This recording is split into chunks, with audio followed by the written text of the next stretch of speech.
Subscription के button को दबाइए और बेल आइकन पर क्लिक कीजिए ताकि आपको तमाम वीडियोस फौरन मिलती रहें और वीडियो पसंद आने की सूरत में इसे लाइक, शेयर और कमेंट करना मत भूलिए। मदीने की तरफ सफर करते हुए खालिद बिन वलीद अपने उन दोस्तों की याद में खो गया जिनके खिलाफ वो लड़ा और जिनका खून उसके सामने बह गया था। उनमें एक मुसअब बिन उमैर रजी अल्लाह अन्हु भी थे। कुरैश जो मार्के से मुंह मोड़ गए थे, कुछ दूर ही पहुंचे थे कि खालिद ने अपने घोड़े को ईड़ लगाई और अबू सुफियान को जा पकड़ा। उसने अबू सुफियान से पूछा कि तुम लोग जंग को अधूरा छोड़कर कहाँ जा रहे हो? मुसलमानों का दमखम खत्म हो चुका है। अबू सुफियान भी यही चाहता था कि ये मार्का फैसला कुन नतीजे पर पहुंचे। कुरैश के चंद सवार वहीं से पलट आए। खालिद देख चुका था कि रसूल करीम सल्लल्लाहु अलैहि वसल्लम कहाँ हैं। यहाँ फिर अबू सुफियान ने खालिद को किसी और तरफ भेज दिया और कुछ आदमियों को नबी करीम सल्लल्लाहु अलैहि वसल्लम पर हमले का हुक्म दिया। अब रसूल करीम के साथ कुछ और मुसलमान आ मिले थे। अब फिर इब्ने कुमा लड़ते हुए मुसलमानों का हल्का तोड़कर रसूल अकरम सल्लल्लाहु अलैहि वसल्लम तक पहुंचने की कोशिश कर रहा था। उस वक्त रसूल अकरम के पास मुसअब बिन उमैर खड़े थे और उम्मे अम्मारा रज़ी अल्लाह अन्हा अपने करीब पड़े हुए 2-3 जख्मियों को पानी पिला रही थी। उन्होंने जब कुरैश को एक बार फिर हमले के लिए आते देखा तो जख्मियों से हटकर उन्होंने एक जख्मी की तलवार उठा ली और कुरैश के मुकाबले के लिए डट गए। कुरैश का सबसे पहला सवार जो उनके करीब आया उस तक वो नहीं पहुंच सकती थी, इसलिए उन्होंने तलवार से उसके घोड़े पर ऐसा वार किया कि घोड़ा गिर पड़ा।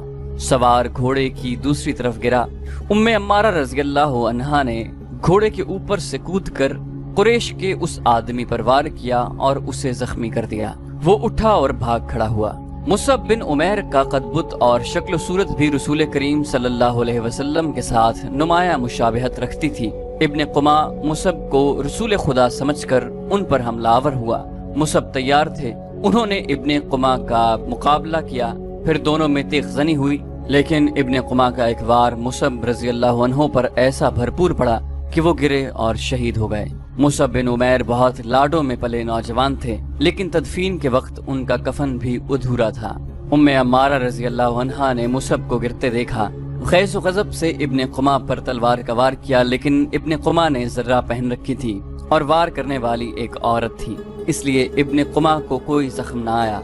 इब्ने कुमा ने उम्मे अम्मारा के कंधे पर भरपूर वार किया, जिससे वो शदीद जख्मी होकर गिर पड़ी। उस वक्त रसूल करीम सल्लल्लाहु अलैहि वसल्लम जो करीब ही थे इब्ने कुमा की तरफ बढ़े, लेकिन इब्ने कुमा ने पैंतरा बदल कर आप सल्लल्लाहु अलैहि वसल्लम पर ऐसा वार किया जो आपके खूद पर पड़ा। तलवार खूद से फिसल कर आपके कंधे पर लगी। आप सल्लल्लाहु अलैहि वसल्लम के बिल्कुल पीछे एक गड्ढा था। आप जख्म खाकर पीछे हटे और गड्ढे में गिर पड़े। इब्ने कुमा ने पीछे हटकर गला फाड़ कर कहा, मैंने मोहम्मद को कत्ल कर दिया। वो यही नारे लगाता मैदान जंग में घूम गया। उसकी आवाज कुरैश ने भी सुनी और मुसलमानों ने भी। कुरैश को तो खुश होना ही था। मुसलमानों पर इसका बड़ा तबाहकुन असर हुआ कि हौसला हार बैठे और उहद की पहाड़ी की तरफ पसपा होने लगे। अपने नबी सल्लल्लाहु अलैहि वसल्लम के शहदाइयों भागते हुए मुसलमानों को एक ललकार सुनाई दी, अगर नबी सल्लल्लाहु अलैहि वसल्लम न रहे तो लानत है हम पर कि हम भी जिंदा रहें। तुम कैसे शहदाई हो कि नबी करीम सल्लल्लाहु अलैहि वसल्लम की शहादत के साथ ही तुम मौत से डर कर भाग रहे हो। मुसलमान रुक गए। उस ललकार ने उन्हें आग बगूला कर दिया। वो प्यादा थे, लेकिन उन्होंने कुरैश के घुड़सवारों पर हमला कर दिया। ये हमला खालिद और अक्रिमा के घुड़सवारों पर हुआ था। खालिद को आज याद आ रहा था कि उसके हाथों कितने ही मुसलमानों का खून बह गया था। उनमें एक रिफा बिन वकश भी थे। खालिद के दिल में दर्द की एक टीस सी उठी। उसे कुछ ऐसा एहसास होने लगा जैसे वो बेमकसद खून बहाता रहा है, लेकिन उस वक्त वो मुसलमानों को अपना बदतरीन दुश्मन समझता था। अब मुसलमानों का दमखम टूट चुका था। प्यादे घुड़सवारों का मुकाबला कब तक करते? वो मजबूर होकर पहाड़ी की तरफ पसपा होने लगे। रसूल अकरम सल्लल्लाहु अलैहि वसल्लम भी अपने साथियों के साथ एक तंग सी वादी की तरफ जा रहे थे। जिस तरह मुसलमानों ने फतह की खुशी में अपना मोर्चा छोड़ दिया था और जंग का पांसा अपने खिलाफ पलट लिया था, उसी तरह अब कुरैश के आदमी मुसलमानों की लाशों पर और तड़पते हुए जख्मियों पर माल गनीमत इकट्ठा करने के लिए टूट पड़े। उनमें से कुछ कुरैश रसूल करीम सल्लल्लाहु अलैहि वसल्लम के ताक़ुब में चले गए, लेकिन आपके साथियों ने उन पर ऐसी बेजिगरी से हल्ला बोला کہ ان میں سے زیادہ تر قریش کو جان سے مار ڈالا اور جو بچ گئے وہ بھاگ نکلے۔ رسول اکرم صلی اللہ علیہ وسلم ایک بلند جگہ پہنچ گئے۔ آپ نے وہاں سے صورتحال کا جائزہ لیا۔ آپ کے 30 صحابہ میں سے 16 شہید ہو چکے تھے، جو 14 زندہ تھے، ان میں زیادہ تر زخمی۔ آپ صلی اللہ علیہ وسلم نے بلندی سے میدان جنگ کا جائزہ لیا۔ آپ کو کوئی مسلمان نظر نہیں آ رہا تھا۔ مسلمان یہ سمجھ کر کہ رسول اکرم شہید ہو چکے ہیں، سخت مایوسی کے عالم میں ادھر ادھر بکھر گئے۔ کچھ مدینہ واپس چلے گئے، کچھ قریش کے انتقام سے بچنے کے لیے پہاڑی کے اندر موجود تھے۔ جہاں رسول خدا صلی اللہ علیہ وسلم کو اپنے زخموں کی طرف توجہ دینے کی فرصت ملی، آپ کی بیٹی حضرت فاطمہ، جو آپ صلی اللہ علیہ وسلم کو ہر طرف تلاش کر کر کے تھک چکی تھی، آپ کے پاس آ پہنچی۔ قریب ہی ایک چشمہ تھا۔ حضرت علی رضی اللہ عنہ وہاں سے کسی چیز میں پانی لائے اور آپ صلی اللہ علیہ وسلم کو پلایا۔ حضرت فاطمہ آپ کے زخم دھونے لگی۔ وہ سسک سسک کر رو رہی تھی۔ خالد کو آج یاد آ رہا تھا کہ رسول کریم کی شہادت کی خبر نے اسے روحانی سا اطمینان دیا تھا، لیکن ایک للکار نے اسے چونکا دیا۔ وادی میں للکار کی گونج بڑی دور تک سنائی دے رہی تھی۔ کوئی بڑی ہی بلند آواز میں کہہ رہا تھا، مسلمانوں خوشیاں مناؤ، ہمارے نبی صلی اللہ علیہ وسلم زندہ اور سلامت ہیں۔ اس للکار پر خالد کو ہنسی بھی آئی تھی اور افسوس بھی ہوا تھا۔ اس نے اپنے آپ سے کہا تھا کہ کوئی مسلمان پاگل ہو گیا ہے۔ ہوا یوں تھا کہ جس طرح مسلمان اکا دکا ادھر ادھر بکھر گئے یا چھپ گئے تھے، اسی طرح کعب بن مالک رضی اللہ عنہ، ایک مسلمان ادھر ادھر گھومتا پھرتا پہاڑی کے اس مقام کی طرف چلا گیا جہاں رسول اکرم سستا رہے تھے۔ اس نے نبی کریم صلی اللہ علیہ وسلم کو دیکھا تو اس نے جذبات کی شدت سے نعرہ لگایا، ہمارے نبی زندہ ہیں۔ تمام مسلمان جو اکیلے اکیلے یا دو دو چار چار کی ٹولیوں میں ادھر ادھر بکھر گئے تھے، اس آواز پر دوڑ پڑے۔ حضرت عمر رضی اللہ عنہ بھی اسی آواز پر رسول خدا تک پہنچے تھے۔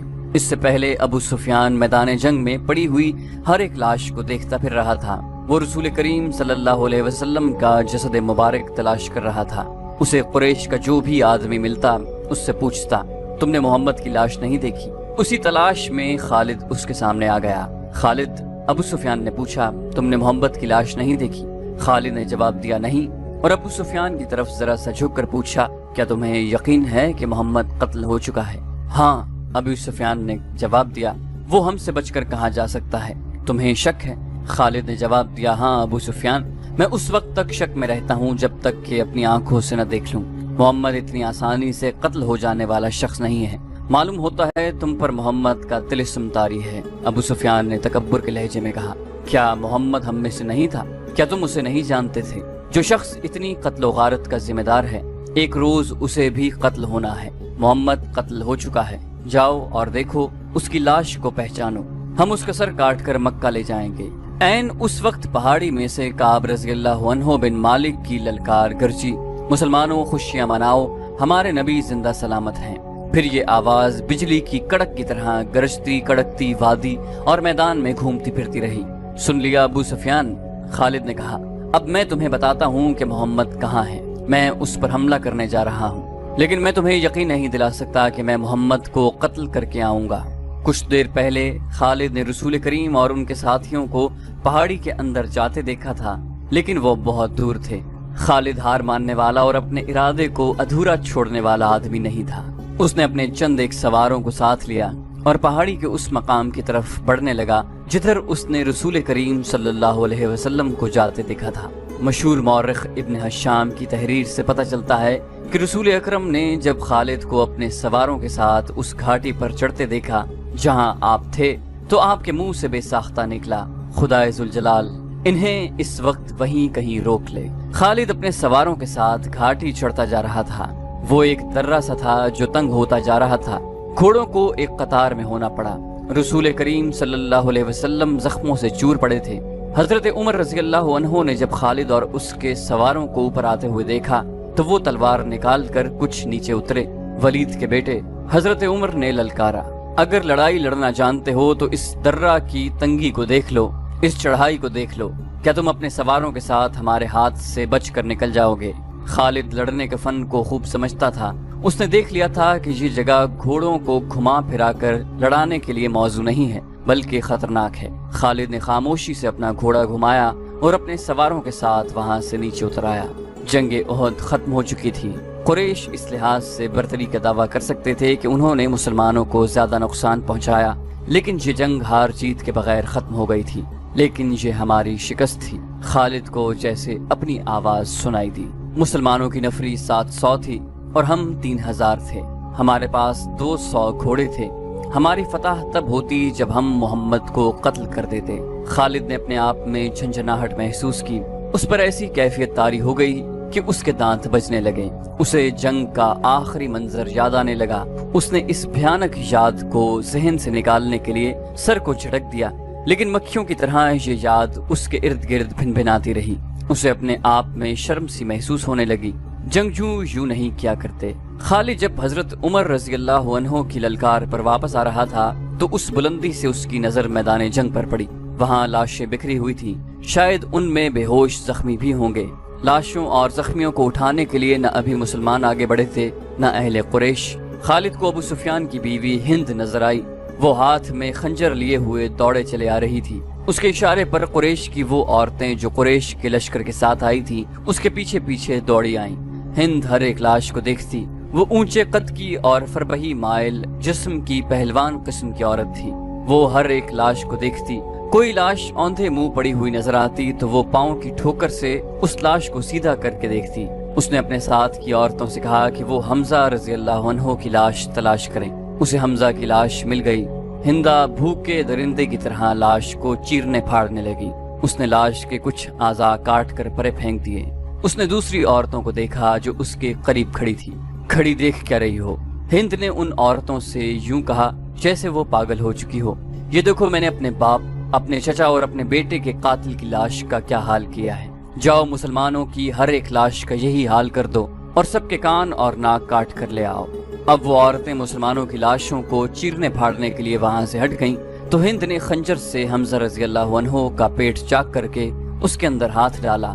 اس کا ہاتھ باہر آیا تو اس میں حمزہ رضی اللہ عنہ کا کلیجہ تھا جو ہندا نے خنجر سے کاٹ لیا۔ اس نے اسی پر اکتفا نہ کیا اور کلیجے کا ایک ٹکڑا کاٹ کر اس نے اپنے منہ میں ڈال لیا اور بری طرح اسے چبانے لگی، لیکن تھوڑی دیر بعد اس نے کلیجے کے ایک ٹکڑے کو اگل دیا۔ خالد کو دور ابو سفیان کھڑا نظر آیا۔ ہند کی اس وحشیانہ حرکت نے خالد کا مزہ کرکرا کر دیا تھا۔ وہ جنگجو تھا، وہ صرف آمنے سامنے آ کر لڑنے والا آدمی تھا۔ اپنے دشمن کی لاشوں کے ساتھ یہ سلوک نہ صرف یہ کہ اسے پسند نہ آیا بلکہ اس نے نفرت کی نگاہ سے دیکھا۔ ابو سفیان کو دیکھ کر خالد نے اپنے گھوڑے کو ایڑ لگائی اور ابو سفیان کے پاس جا گھوڑا روکا۔ ابو سفیان، خالد نے غصے اور حقارت کے ملے جلے لہجے میں کہا، کیا تم اپنی بیوی اور ان عورتوں کی اس وحشیانہ حرکت کو پسند کر رہے ہو؟ ابو سفیان نے خالد کی طرف ایسی نگاہوں سے دیکھا جن میں بے بسی کی جھلک تھی اور صاف پتہ چلتا تھا کہ اسے لاشوں کے ساتھ اپنی بیوی کا یہ سلوک پسند نہیں۔ خاموش کیوں ہو ابو سفیان؟ تم ہند کو جانتے ہو خالد، ابو سفیان نے دبیسی زبان میں کہا۔ یہ عورت اس وقت پاگلوں سے بدتر ہے۔ اگر میں یا تم اسے روکنے کے لیے آگے بڑھے تو یہ خنجر سے ہمارے پیٹ بھی چاک کر دے گی۔ خالد ہند کو جانتا تھا۔ وہ ابو سفیان کی بے بسی کو سمجھ گیا۔ ابو سفیان نے سر جھکایا، گھوڑے کی لگام کو جھٹکا دیا اور منہ پھیر کر دوسری طرف چل پڑا۔ خالد بھی اس منظر کو برداشت نہ کر سکا۔ جب ہند حمزہ رضی اللہ عنہ کی لاش کا کلیجہ چبا کر اگل چکی تو اس نے پیچھے دیکھا۔ اس کے پیچھے جبیر بن مطعم کا غلام وحشی بن حرب کھڑا تھا۔ اس کے ہاتھ میں افریقہ کی بنی ہوئی وہی برچھی تھی جس سے اس نے حمزہ رضی اللہ عنہ کو شہید کیا تھا۔ ہند نے تہکمانہ لہجے میں اس سے کہا، یہاں کیا کر رہے ہو بن حرب؟ جاؤ اور مسلمانوں کی لاشوں کے ٹکڑے کر دو۔ وحشی بن حرب بولتا بہت کم تھا۔ اس کی کوشش یہی ہوتی تھی کہ زیادہ سے زیادہ بات اشاروں میں کر لی جائے۔ اس نے ہند کا حکم ماننے کے بجائے اپنا ہاتھ ہند کے آگے پھیلا دیا اور اس کی نظریں ہند کے گلے میں لٹکتے ہوئے سونے کے ہار پر جم گئی۔ ہند کو اپنا وعدہ یاد آ گیا۔ اس نے وحشی سے کہا کہ تم میرے باپ، چچا اور بیٹے کے قاتل کو قتل کر دو تو میں نے جتنے زیورات پہن رکھے ہیں وہ تمہارے ہوں گے، اور وحشی اپنا انعام لینے آیا تھا۔ ہند نے اپنے تمام زیورات اتار کر وحشی بن حرب کے پھیلے ہوئے ہاتھ پر رکھ دیے۔ وحشی کے ہونٹوں پر مسکراہٹ آ گئی اور وہ وہاں سے چل پڑا۔ ہند پر اس وقت فتح اور انتقام کا بھوت سوار تھا۔ ٹھہر جاؤ بن حرب، ہند نے جوشیلی آواز میں اس حبشی کو بلایا۔ وہ جب اس کے پاس آیا تو ہند نے کہا، میں نے تمہیں کہا تھا کہ میرا کلیجہ ٹھنڈا کر دو تو تمہیں اپنے زیورات دوں گی، لیکن تم اس سے زیادہ انعام کے حقدار ہو۔ ہند نے قریش کی عورتوں کی طرف اشارہ کر کے کہا، تم جانتے ہو ان عورتوں میں کنیزیں کون کون سی ہیں؟ देखो वो जवान भी हैं, खूबसूरत भी, तुम्हें जो कनीज अच्छी लगती है ले जाओ। वहशी बिन हर्ब ने अपनी आदत के मुताबिक खामोशी से चंद लम्हे हिंद के चेहरे पर नजरें गाड़ी, लेकिन उसकी नजरें कनीजों की तरफ न गईं। उसने इनकार में सर हिलाया और वहां से चला गया। कुछ देर बाद मैदान जंग की हौलनाकी में से हिंद की बुलंद और मुतरन्नम आवाज सुनाई देने लगी। मौरिख इब्न हशाम के मुताबिक उसने तरन्नुम से जो नगमा गाया उसके अल्फाज कुछ इस तरह थे: हमने बदर के मार्के का हिसाब बराबर कर लिया है, एक खूरेज मार्के के बदले हमने एक खूरेज मार्का लड़ लिया है। उतबा का गम मेरी बर्दाश्त से बाहर था। उतबा मेरा बाप था, मुझे चचा का भी गम था, अपने बेटे का भी गम था। अब मेरा सीना ठंडा हो गया है, मैंने अपनी कसम पूरी कर ली है। वहशी ने मेरे दिल के दर्द का मुदावा किया है, मैं उम्र भर वहशी की एहसानमंद रहूंगी, उस वक्त तक जब तक मेरी हड्डियां कब्र की मिट्टी में मिलकर मिट्टी नहीं हो जाती। अबू सुफियान इस भयानक मंजर को बर्दाश्त न कर सका था। वो पहले से मुंह फेर कर जा चुका था। उसने अपने दो साथियों से कहा कि उसे यकीन नहीं आ रहा कि मोहम्मद जिंदा हैं। खालिद ने दूर से किसी और को देख लिया। खालिद ने दूर से किसी और को देखकर समझ लिया होगा कि वो मोहम्मद हैं। किसी ने अबू सुफियान से कहा। अबू सुफियान ये कहकर कि वो अपनी आंखों से देख कर आता है, उस तंग से दुर्रे की तरफ चला गया जहाँ से खालिद अपने सवारों को वापस लाया था। वो ऐसी जगह जा खड़ा हुआ जहाँ से उसे मुसलमान बैठे हुए नजर आ रहे थे। अबू सुफियान ने बुलंद आवाज से कहा, मोहम्मद के पैरोकारों, क्या तुम में मोहम्मद जिंदा है? रसूल करीम सल्लल्लाहु अलैहि वसल्लम ने आवाज सुनी तो अपने इर्द गिर्द बैठे हुए मुसलमानों को इशारा किया कि वो खामोश रहें। अबू सुफियान ने अपना सवाल और ज्यादा बुलंद आवाज से दोहराया। अब भी उसे कोई जवाब न मिला। क्या अबू बकर तुम में जिंदा मौजूद हैं? अबू सुफियान ने बुलंद आवाज से पूछा। अब भी उसे कोई जवाब न मिला। 3 बार पूछने के बावजूद भी मुसलमान खामोश रहे। क्या उमर जिंदा है? अबू सुफियान ने पूछा। अब के भी मुसलमानों ने खामोशी इख्तियार किए रखी। अबू सुफियान ने घोड़े को दौड़ाया। उसने नीचे देखा। कुरैश के बहुत से आदमी रसूल अकरम सल्लल्लाहु अलैहि वसल्लम के मुतालिक सही खबर सुनने को बेताब खड़े थे। अबू सुफियान ने चिल्लाकर ऐलान किया, ऐ अहले कुरैश, मोहम्मद मर चुका है। अबू बकर और उमर भी जिंदा नहीं। अब मुसलमान तुम्हारे साए से भी डरेंगे। खुशियां मनाओ, नाचो। अहले कुरैश नाचने और हुल्लड़ मचाने लगे, लेकिन गरजती हुई एक आवाज ने उन्हें खामोश कर दिया। ऐ खुदा के दुश्मन! दुर्रे की बुलंदी से हजरत उमर रजी अल्लाह अन्हो की आवाज गूंजी। इतना झूठ न बोल, वो तीनों जिंदा हैं जिनके नाम लेकर तू उन्हें मुर्दा कह रहा है। अपने कबीले को धोखा मत दे, तुझे तेरे गुनाहों की सजा देने के लिए हम सब जिंदा हैं। अबू सुफियान ने तंजिया कहकहा लगाया और बुलंद आवाज से कहा, इब्न अल खत्ताब, तेरा खुदा तुझे हमसे महफूज रखे। क्या तू अब भी हमें सजा देने की बात कर रहा है? क्या तू यकीन से कहता है कि मोहम्मद जिंदा है? हजरत उमर बिन खत्ताब की आवाज जवाब में गरजी, अल्लाह की कसम, हमारे नबी जिंदा हैं। अल्लाह के रसूल तुम्हारा एक एक लफ्ज सुन रहे हैं। अरबों में रिवाज था कि एक मार्का खत्म होने के बाद दोनों फरीकों के सरदार या सालार एक दूसरे पर तानों और फप्तियों के तीर बरसाया करते थे। अबू सुफियान उसी दस्तूर के मुताबिक खड़ा हजरत उमर से हम कलाम था। तुम हुबुल और उज़ा की अजमत को नहीं जानते। अबू सुफियान ने कहा। हजरत उमर रजी अल्लाह अन्हो ने रसूल अकरम सल्लल्लाहु अलैहि वसल्लम की तरफ देखा। आप सल्लल्लाहु अलैहि वसल्लम ऊंचा बोल नहीं सकते थे। आपने हजरत उमर को बताया कि वो अबू सुफियान को क्या जवाब दें। हजरत उमर ने बुलंद आवाज से कहा, ओ बातिल के पुजारी, अल्लाह की अजमत को पहचान जो सबसे बड़ा और सबसे ज्यादा ताकत वाला है। हमारे पास हुबुल जैसा देवता और उज़ा जैसी देवी है। अबू सुफियान ने कहा, क्या तुम्हारे पास कोई ऐसा देवता या देवी है? रसूल करीम ने हजरत उमर की जबान से कहलवाया, हमारे पास अल्लाह है। जंग का फैसला हो चुका था। अबू सुफियान ने कहा, तुमने बदर में फतह पाई थी, हमने इस पहाड़ी के दामन में तुमसे इंतकाम ले लिया।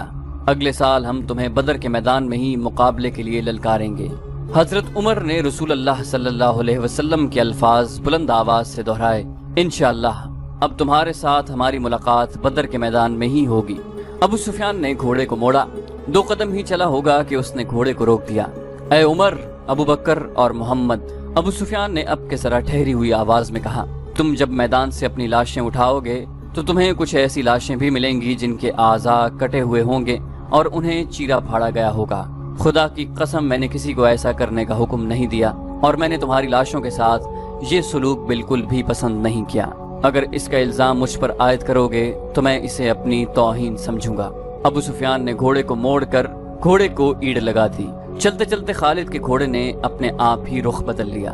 खालिद ने घोड़े को न रोका। वो समझ गया कि घोड़े ने पानी की मुश्क पा ली है। कुछ दूर जाकर घोड़ा नीचे उतरने लगा। खालिद को ये मकाम याद आ गया। जंगे ओहद के बाद वापसी पर कुरैश ने कुछ देर यहाँ क़याम किया था। नीचे पानी का खासा जखीरा मौजूद था। घोड़ा बड़ी तेजी से घाटी उतर गया और पानी पर जा रुका। खालिद घोड़े से कूद कर नीचे उतरा और दो जानू होकर चुल्लू भर भर कर अपने चेहरे पर पानी फेंका। जरा सस्ताने के लिए भुरभुरी सी एक चट्टान के साथ बैठ गया। उसे वो वक्त याद आया जब ओहद के मार्के के बाद अहले कुरैश वापस आए थे। उन्होंने मदीना से कुछ दूर आकर क़याम किया था। इस क़याम के दौरान कुरैश के सरदार इस बहस में उलझ गए थे कि वापस मक्का पहुंचा जाए या मुसलमानों पर एक और हमला किया जाए। सफवान बिन उमैया ने कहा था, हम शिकस्त खाकर नहीं आए। अगर तुम ये समझते हो कि मुसलमानों की हालत बहुत बुरी है तो अपनी हालत देखो, हमारी हालत भी अच्छी नहीं है। अब मुसलमानों के साथ इतनी जल्दी लड़ने का खतरा मोल नहीं लेना चाहिए। हो सकता है किस्मत हमारा साथ न दे। जब ये बहस जारी थी तो कुरैश के कुछ आदमी दो मुसाफिरों को पकड़कर सरदारों के सामने ले आए। उन्हें बताया गया कि ये दोनों आदमी जो अपने आप को मुसाफिर कहते हैं, हमारे खैमों के इर्द गिर्द घूम फिर रहे थे और हमारे 4-5 आदमियों से उन्होंने पूछा कि तुम लोग कहाँ जा रहे हो। इन दोनों ने अबू सुफियान और दूसरे सरदारों के सामने भी यही बयान दिए कि वो मुसाफिर हैं और किसी जगह का नाम लेकर कहा कि वो उधर जा रहे हैं। अबू सुफियान के हुक्म से उनके फटे पुराने कपड़े जो उन्होंने पहन रखे थे उतरवाए गए तो अंदर से खंजर और तलवारें बरामद हुई। उनसे पूछा गया कि तुमने ये हथियार छुपा कर क्यों रखे हैं। खालिद की नजर बहुत तेज थी। उसे शक हुआ कि ये मुसलमानों के जासूस हैं। उन दोनों को कुरैश की फौज के सामने लाकर खड़ा किया और पूछा गया कि उन्हें कोई पहचानता है। 2-3 आवाजें आई कि हम इन्हें पहचानते हैं, ये यसरब के रहने वाले हैं। इस एक को मैं अच्छी तरह जानता हूँ। कुरैश के आदमी ने उठकर कहा, इसे मैंने अपने खिलाफ लड़ते हुए देखा था। तुम अपनी जबान से कह दो कि तुम मोहम्मद के जासूस हो। अबू सुफियान ने उन दोनों से कहा, और जाओ, मैं तुम्हारी जान बख्शी करता हूँ। दोनों में से एक ने एतराफ कर लिया। अबू सुफियान ने कहा, जाओ, हमने तुम्हें माफ किया। दोनों जो वाकई मुसलमानों के भेजे हुए जासूस थे और कुरैश के अज़ाएं मालूम करने आए थे, हंसी खुशी अपने ऊँटों की तरफ चल पड़े।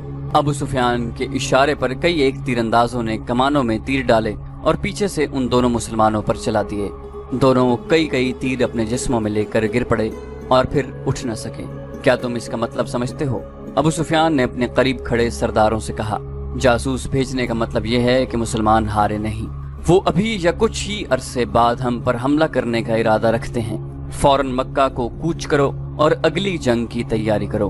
अगले रोज रसूल अकरम सल्लल्लाहु अलैहि वसल्लम को किसी ने आकर बताया कि अहले कुरैश ने जहां पड़ाव किया था वहां अपने दोनों जासूसों की लाशें पड़ी हुई हैं और अहले कुरैश मक्का को रवाना